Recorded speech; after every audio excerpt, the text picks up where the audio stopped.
বন্ধুরা, একদিকে লকহিড মার্টিনের কর্মকর্তারা ভারতে পৌঁছেছেন এবং ভারতের মন্ত্রীর সঙ্গে সাক্ষাৎ করেছেন এবং আলোচনাও হয়েছে F-35 নিয়ে। অন্যদিকে রাশিয়া থেকে এ পর্যন্ত সবচেয়ে বড় এবং ঐতিহাসিক প্রস্তাব দেওয়া হয়েছে। এটা এখন নিশ্চিত হয়ে গেছে যে ভারত এই বছর একটা বড় ফাইটার জেট চুক্তি স্বাক্ষর করতে যাচ্ছে। তবে এই চুক্তি কার সাথে হবে সেটা এখনই বোঝা যাচ্ছে না। কার সঙ্গে হবে সেই চুক্তি? রাশিয়া, আমেরিকা নাকি ফ্রান্সের সাথে সেই বিষয়ে ভারতীয় বিমান বাহিনী সিদ্ধান্ত নেবে। একদিকে F-35 আলোচনার কেন্দ্র বিন্দুতে ছিল, কিন্তু ঠিক তখনই রাশিয়া ভারতের সমস্ত চাহিদা পূরণ করে এ পর্যন্ত সবচেয়ে বড় অফার দিয়েছে। রাশিয়া থেকে আসা এই অফারটাই চুক্তির ক্ষেত্রে গেম চেঞ্জার হতে পারে। এই চুক্তি সম্পর্কে বিস্তারিত বলার আগে আপনাকে ভারতের প্রাক্তন বিমান বাহিনী প্রধানের বক্তব্য শোনাতে চাই। তিনি 5th জেনারেশন ফাইটার জেট সম্পর্কে কি বলেছেন। जिस जो पोटेंसी है ये what the 5th generation fighters can bring to us, that is more important. कौन सा जहाज़ होगा ये सेकेंडरी बात है। हमारा खुद का AMCA प्रोग्राम अभी चालू हुआ है और हम ये चाहते हैं कि जो भी टेक्नोलॉजीज़ आएँ इस हमारे आत्मनिर्भरता को थोड़ा और प्रोत्साहन दे और हमारे AMCA प्रोग्राम को और भी थोड़ा सा उसको बढ़ावा दे। তিনি বলেছেন what the 5th generation fighters can bring to us, that is more important. কোন বিমান হবে সেটা দ্বিতীয় বিষয়। আমাদের নিজস্ব AMCA প্রোগ্রাম এখন শুরু হয়েছে এবং আমরা চাই যে কোনো নতুন প্রযুক্তি আমাদের আত্মনির্ভরশীলতা বাড়াক এবং আমাদের AMCA প্রোগ্রামকে আরো শক্তিশালী করুক। এই বক্তব্যের পর কয়েকটা বিষয় পরিষ্কার হয়েছে। প্রথমত, ভারতের 5th জেনারেশন ফাইটার জেট প্রয়োজন, তো সেটা SU-57 হোক বা F-35। দ্বিতীয়ত, দুটো জেটের মধ্যে কোনটা বেশি কার্যকর এবং মূল্যবান হতে পারে সেটা বোঝা দরকার, কারণ ভারতের সামনে দুটো পঞ্চম প্রজন্মের ফাইটার জেটের প্রস্তাব রয়েছে এবং এর মধ্যে একটাকে বেছে নেওয়া দরকার, কারণ AMCA বিমান 2035 সালের আগে ভারতীয় বিমান বাহিনীতে প্রবেশ করবে না। এর মধ্যে রাশিয়া ভারতকে SU-57 তৈরি করার প্রস্তাব দিয়েছে,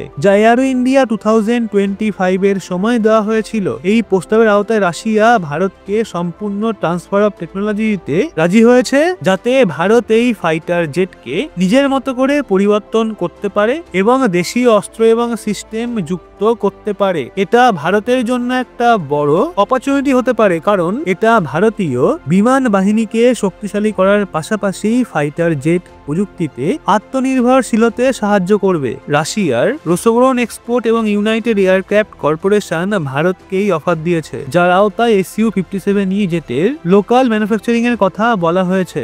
এই বিমান হিন্দুস্তান এরোনটিক্স লিমিটেড অর্থাৎ HAL নাসিকে তৈরি করতে পারে, যেখানে আগেও SU-30 MKI ফাইটার জেট তৈরি হয়েছে। যদি ভারত এই প্রস্তাব গ্রহণ করে তবে এটা দেশের প্রতিরক্ষা শিল্পের জন্য একটা বড় পদক্ষেপ হবে। যদিও ভারত ইতিমধ্যে AMCA প্রজেক্টে কাজ করছে, তবে এটা সম্পূর্ণ হতে 10-12 বছর সময় লাগবে। তাই SU-57 একটা স্বল্প মেয়াদী কিন্তু শক্তিশালী সমাধান হতে পারে। এই চুক্তির সবচেয়ে বড় সুবিধা হলো সম্পূর্ণ ট্রান্সফার অফ টেকনোলজি। রাশিয়া পরিষ্কারভাবে জানিয়েছে যে ভারত SU-57 কে নিজের মতো করে কাস্টমাইজ করতে পারে। এর অর্থ হলো ভারত এই জেটের মধ্যে নিজস্ব র্যাডার, ইলেকট্রনিক ওয়ারফেয়ার সিস্টেম এবং দেশীয় অস্ত্র যুক্ত করতে পারবে। এটা একটা বড় পদক্ষেপ হবে, কারণ ইতিমধ্যেই Bharat electronic warfare system, radar এবং দেশীয় অস্ত্র ব্যবস্থা তৈরি করছে, যা কিনা AMCA প্রজেক্টের জন্য প্রস্তুত করা হচ্ছে।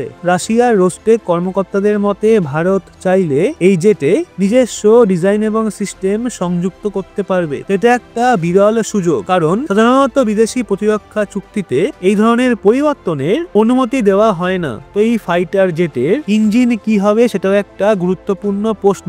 বর্তমানে রাশিয়া L-41F1S ইঞ্জিন অফার করছে, যা SU-57 এর প্রাথমিক ব্যাচে ব্যবহৃত হয়েছিল। এই ইঞ্জিন 14.5 টন থ্রাস্ট উৎপন্ন করতে পারে এবং এটা সুপারসনিক গতিতে চলতে সক্ষম। তবে রাশিয়ার কাছে আরো শক্তিশালী L-51 ইঞ্জিন রয়েছে, যা বিশেষভাবে SU-57 এর জন্য তৈরি করা হয়েছে। এটা 17.5 টন থ্রাস্ট উৎপন্ন করতে পারে এবং সুপার ক্রুজ ক্ষমতা রাখে। আফটার বার্নার ছাড়াই সুপারসনিক গতি বজায় রাখতে পারবে। কিন্তু সমস্যা হলো L-51 ইঞ্জিন এখনো পরীক্ষামূলক পর্যায়ে রয়েছে। রাশিয়া বলেছে ভবিষ্যতে এটা ভারতকে দেওয়া যেতে পারে, তবে বর্তমানে এটা উপলব্ধ নয়। যদি ভবিষ্যতে ভবিষ্যতে ভারত এই ইঞ্জিন পায় তবে এটা Su-57E এর কর্মক্ষমতা এবং স্টেলথ ক্ষমতা আরো উন্নত করবে। এখন প্রশ্ন হলো ভারত কি রাশিয়ার এই প্রস্তাব গ্রহণ করবে? তো দেখুন, ভারত ইতিমধ্যেই AMCA প্রজেক্টে কাজ করছে, তবে এতে 10 থেকে 12 বছর সময় লাগতে পারে। তো এই পরিস্থিতিতে Su-57E একটা স্বল্প মেয়াদী কিন্তু শক্তিশালী সলিউশন হতে পারে যদি এই চুক্তিতে সঠিক সত্য পাওয়া যায় এবং ভারত তার দেশীয় প্রযুক্তি সংযোজনের সম্পূর্ণ স্বাধীনতা পায়, তবে এটা ভারতের জন্য খুবই লাভজনক হতে পারে। এটা ভারতীয় বিমান বাহিনীকে 5th জেনারেশন ফাইটার জেট দেবে, দেশের প্রতিরক্ষা শিল্পকে নতুন প্রযুক্তি দেবে এবং ভবিষ্যতে ভারতকে নিজস্ব ফাইটার জেট তৈরিতে সহায়তা করবে। আপনার মতেই প্রস্তাবের পর ভারত কি F-35 এর পরিবর্তে Su-57E এর কথা ভাববে?